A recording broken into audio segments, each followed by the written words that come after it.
Hallelujah. सभी को जय मसीह की।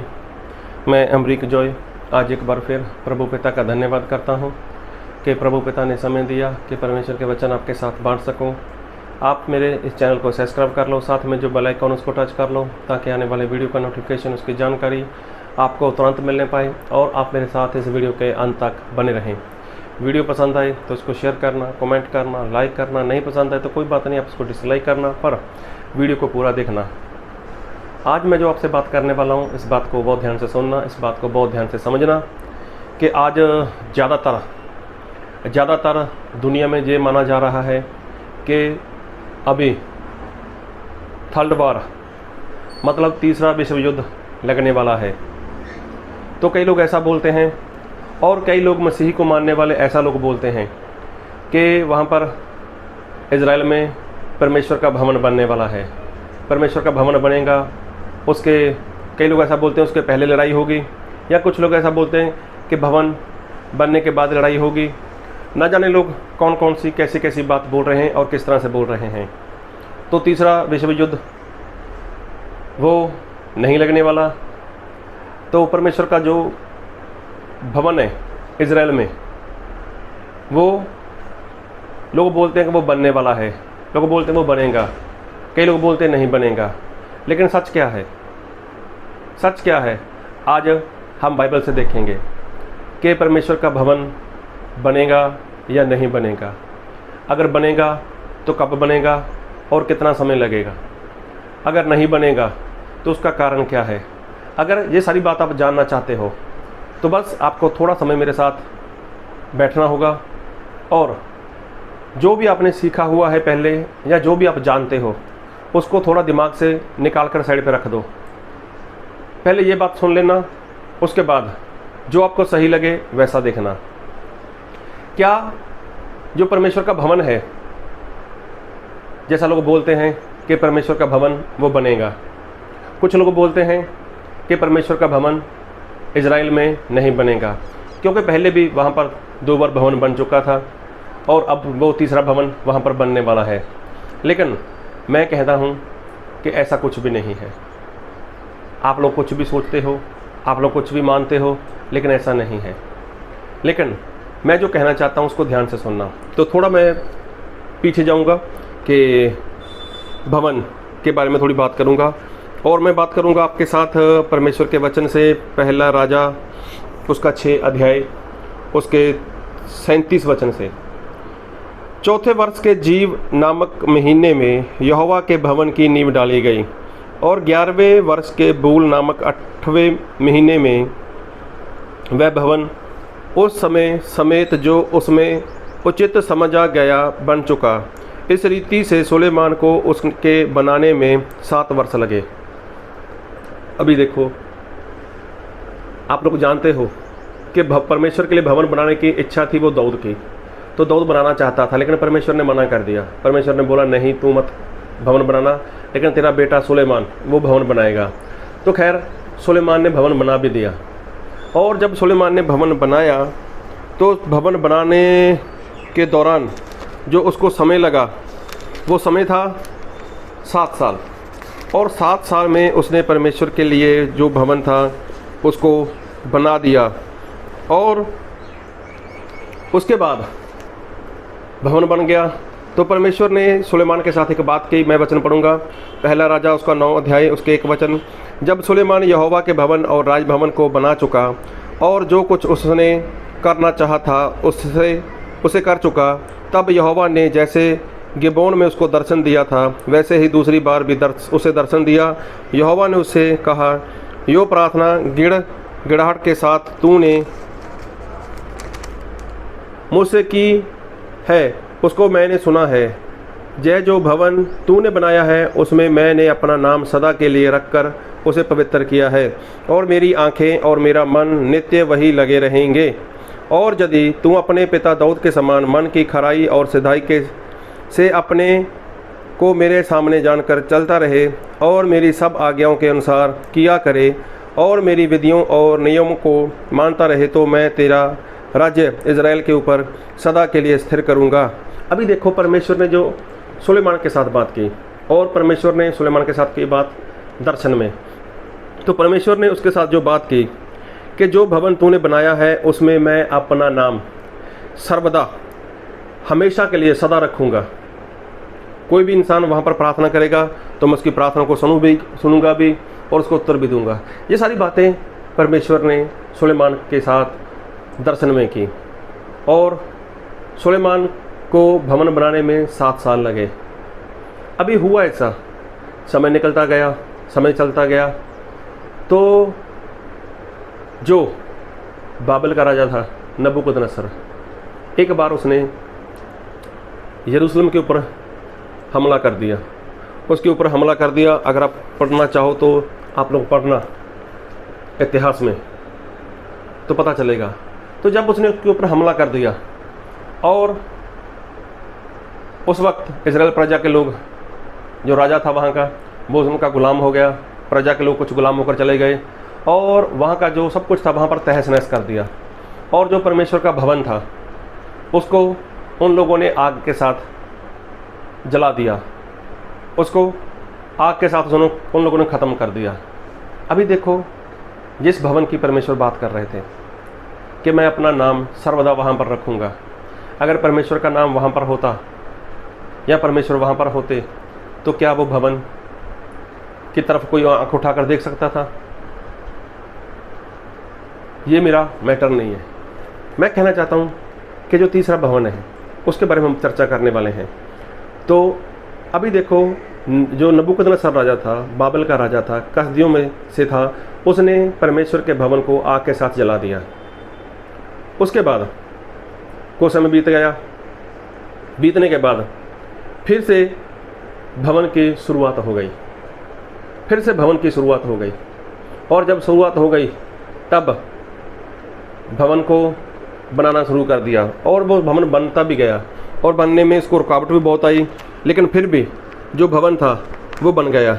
और जब वो भवन बन गया उसके बाद प्रभु यीशु जब संसार में आए तब लोग उसी भवन में जाकर परमेश्वर की आराधना करते थे। वहाँ पर वचन होते थे, सब कुछ होते थे। वहाँ पर मंडी भी लगने लगी, वहाँ पर सब कुछ हो रहा था।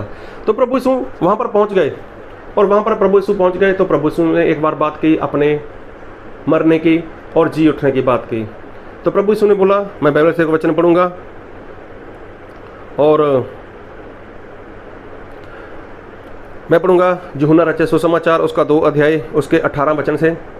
इस पर यहूदियों ने उससे कहा, तू जो ये कहता है तो हमें कौन सा चिन्ह दिखाता है?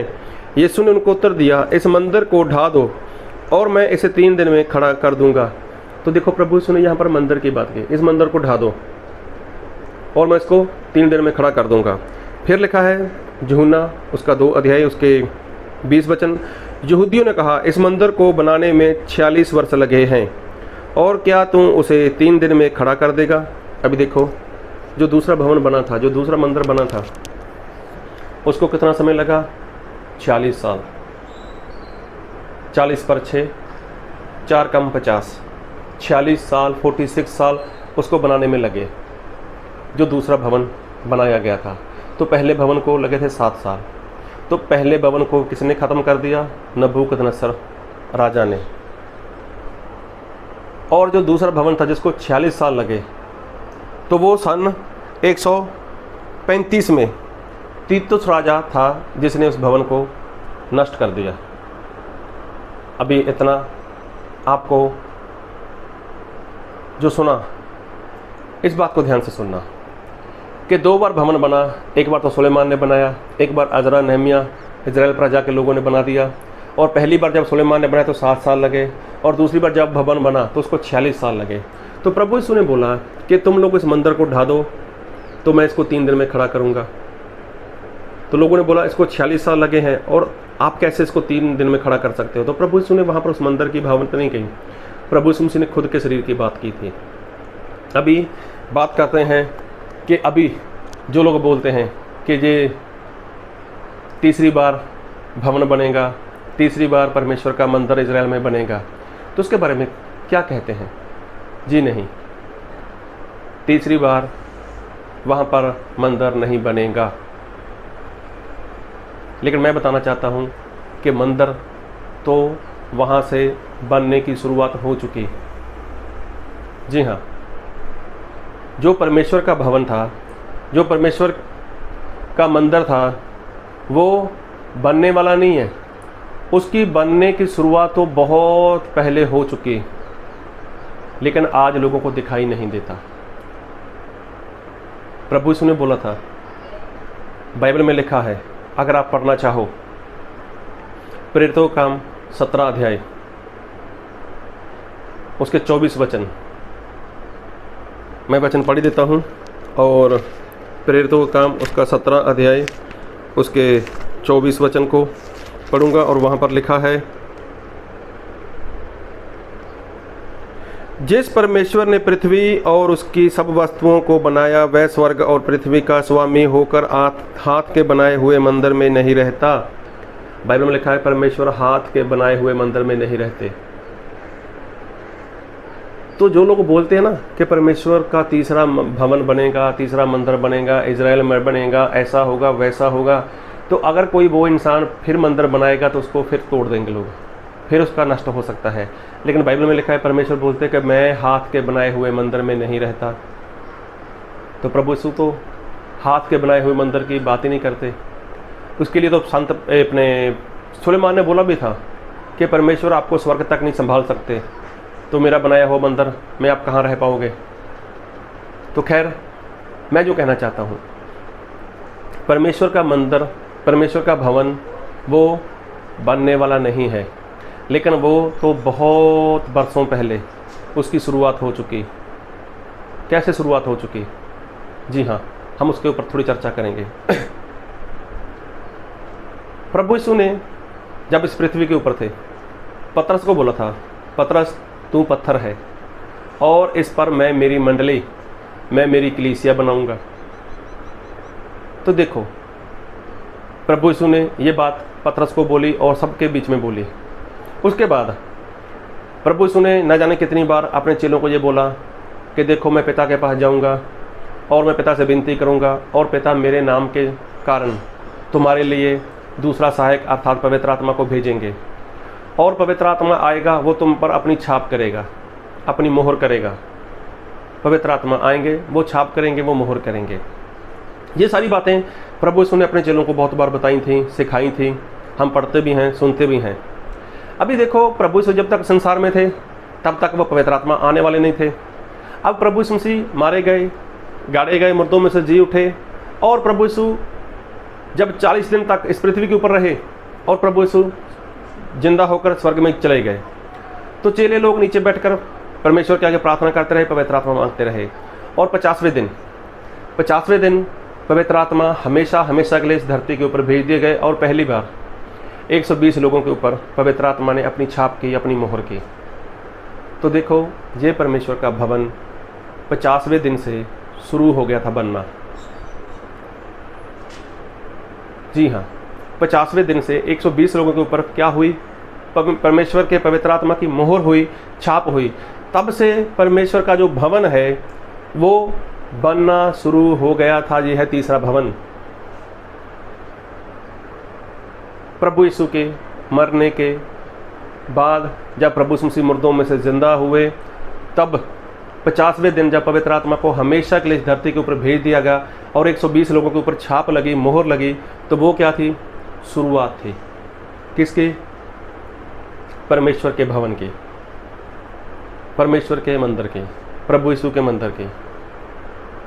अभी देखो कितना समय हो गया इसको, कितना समय हो गया? हजारों साल हो गए, हजारों साल परमेश्वर का भवन बन रहा है, प्रभु यीशु का भवन बन रहा है। तो किसी माई के लाल में इतनी ताकत नहीं कि कोई परमेश्वर के भवन को जला सके। किसी माई के लाल में इतनी ताकत नहीं कि कोई परमेश्वर के भवन को नष्ट कर सके, कोई तोड़ सके।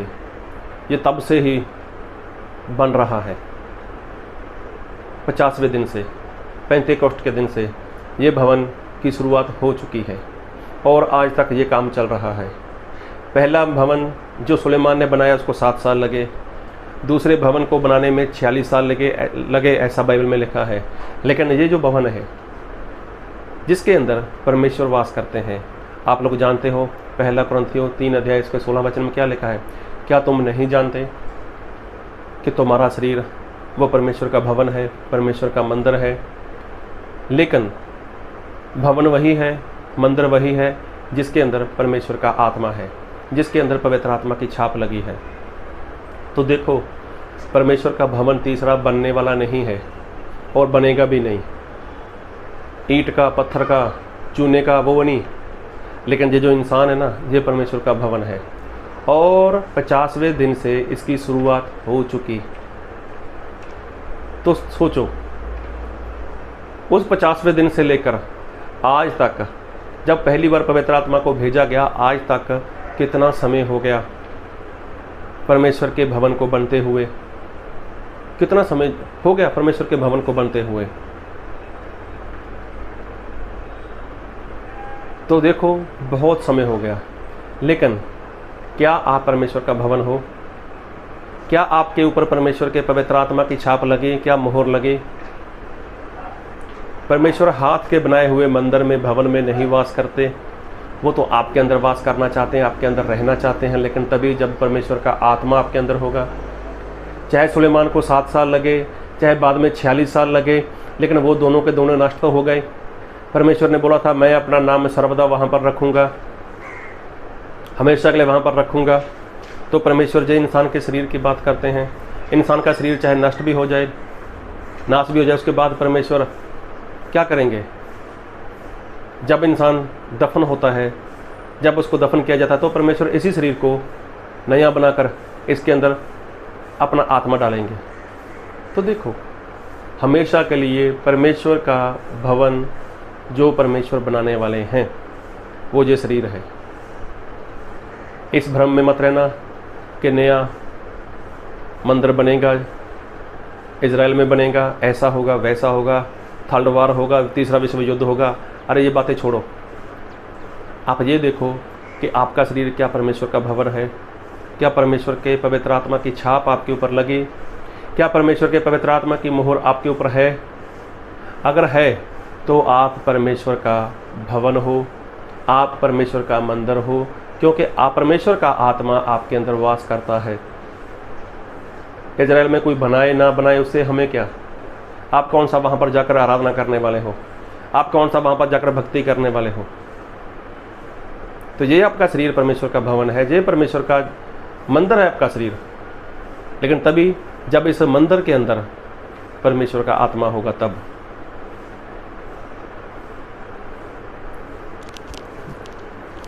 तो मैं जो आपको कहना चाहता हूँ, लोग क्या बोलते हैं कि पहले ऐसा होगा, तीसरा विश्व युद्ध होगा, परमेश्वर का भवन बनेगा, या पहले भवन बनेगा फिर विश्व युद्ध होगा। नहीं, इसको भूल जाओ, ऐसा कुछ नहीं होने वाला। आज कितने हजारों साल हो गए, कितने हजारों साल हो गए परमेश्वर के भवन की शुरुआत डाले हुए। प्रेरितों से के बारे में लिखा है कि वो नींव है, भविष्यवक्ता वो नींव है। तो देखो, नींव तो पड़ गया, उसके ऊपर एक के बाद एक के बाद एक के बाद जितने लोग बढ़ते जा रहे हैं, वो सभी लोग क्या हैं? परमेश्वर का भवन बन रहे हैं। तो अभी तक, जब तक पवित्र आत्मा इस पृथ्वी के ऊपर है, अभी तक परमेश्वर का भवन कंप्लीट नहीं हुआ। तो मालूम नहीं इतने सालों से परमेश्वर का भवन जो बन रहा है वो कब कंप्लीट हो जाए। इसलिए आप जल्दी से इस परमेश्वर के भवन में जुड़ जाओ, क्योंकि 120 लोगों के ऊपर जब पवित्र आत्मा आए, उसके बाद पतरस ने जब पहली बार प्रचार किया, तकरीबन 3000 लोग किस में जुड़ गए थे? 120 लोगों में जुड़ गए थे। मतलब 3120 लोग हो गए थे वो। तो उसके बाद जो शुरुआत वहाँ से हुई है, बस उसी में आपको जुड़ना है, उसी में आपको बढ़ना है, ताकि हम परमेश्वर का भवन बन सकें। ये मत सोचना, ये भ्रम में मत रहना कि अभी बनेगा या बनने वाला है या पूरी तैयारी हो चुकी है। अरे कुछ भी हो चुका है, उसको भूल ही जाओ, आप भूल ही जाओ उसको, वो होगा ही नहीं। लेकिन होने वाला है जो, उसके ऊपर ध्यान दो। आपका शरीर परमेश्वर का भवन है तभी जब आपके अंदर परमेश्वर का पवित्र आत्मा होगा। आपका शरीर परमेश्वर का मंदिर है, लेकिन तभी जब इसके अंदर परमेश्वर का आत्मा होगा। तो प्रभु आपको अपना भवन होने के लिए पवित्र आत्मा का सामर्थ्य दे और बहुत आयत की आपको समझ दे। आमीन।